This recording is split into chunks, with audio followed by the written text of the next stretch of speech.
Anand, hi, good morning, a very, very good morning. And you know, I was just thinking, Anand, that just very recently the S&P Global Ratings had elevated India's sovereign outlook to a positive, and that's the buzz. It's so positive, upbeat, we are so enthusiastic. It's a big day today after 6 weeks of a grueling election, 3 months of a very intense battle. Today is the grand finale, but I'm in a very special place today. Anand, this is the live result hub. And this is what makes CNN News 18 so unique, so different from the others. Just take a look at this.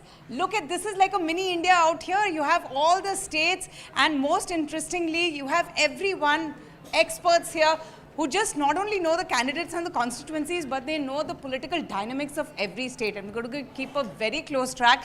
2,000 plus reporters who are keeping a close track of all those numbers, Anand. We have a panel of experts who are spread across the country. They're going to be keeping a close watch on those numbers coming in from the counting centers. It's going to be action-packed, and I'm ready for it. You're in the live result hub. That's our endeavor to get the best, the most Avantika, credible and the fastest news to our viewers. If you can hear me, if you can hear me, you're in the live result hub now. Which are the areas that you're going to look at? Because you covered quite a lot of western Uttar Pradesh. You covered some areas, some pockets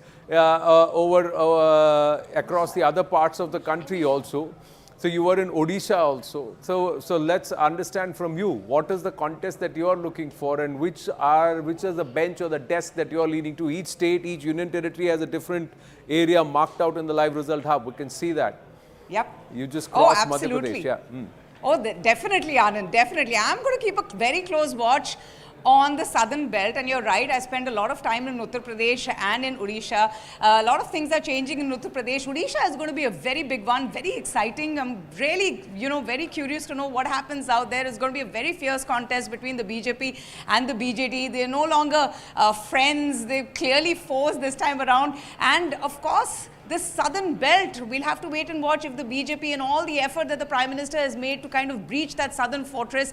And this is where we're going to get all the numbers. Anand, it's so exciting. It's a great start to the day. We'll ask you to the person who's actually manning the hub, the live result hub, and get a conversation with him going as to how are the numbers going to come in. And if you can take us through the software and the counting centers, each of our 2,000 reporters across the News 18 network. We'll come back to you, Avantika, in just a bit. Okay, let's try and bring it back into the studio. That live result hub, ladies and gentlemen, 2,000 reporters who are going to be at the counting centers, and there are updates that are going to come to us. Of course, the first half hour is the postal ballots, and the postal ballots across constituencies, you'll get some indications of the postal ballots. So you may see the numbers racing up here and there, but those are all leads. And if you see all across our screen, right at the top is the leaderboard. This is where you would see the alliance numbers and the big party numbers and the big numbers, all India numbers. And then to the left, right, and the bottom of your screen, you will have some key race alerts at the bottom of the screen, some big candidates. What are the results? Are they leading? Are they trailing? So the key race alerts at the bottom.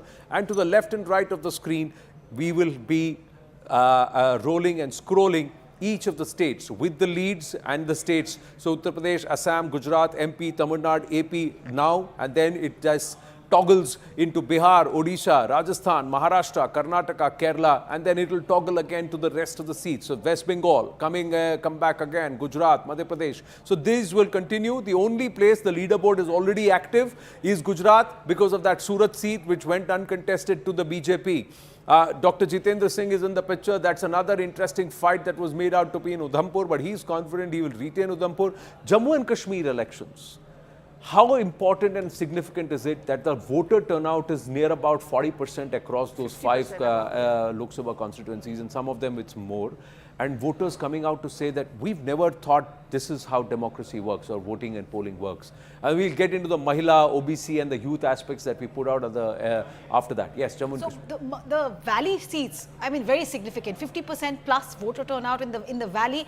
8%, 14% is what we have seen last time around. When Dr. Farooq Abdullah won last time, the total voter turnout was 8%.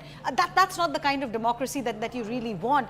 This time, Bharatiya Janata Party is not in the game in the valley, but I think they have already won because of this narrative that, Naya Kashmir actually gives the Kashmiri confidence to come out and exercise their choice. It's also important because, since this Union Territory lost its statehood, there was this sense amongst the local Kashmiri population that it's not easy to deal with bureaucracy. For something as basic as, snowfall, disrupting their sewage system or basic civic issues, to travel all the way from the hills to Srinagar was difficult. This is their chance. Well, Gajendra,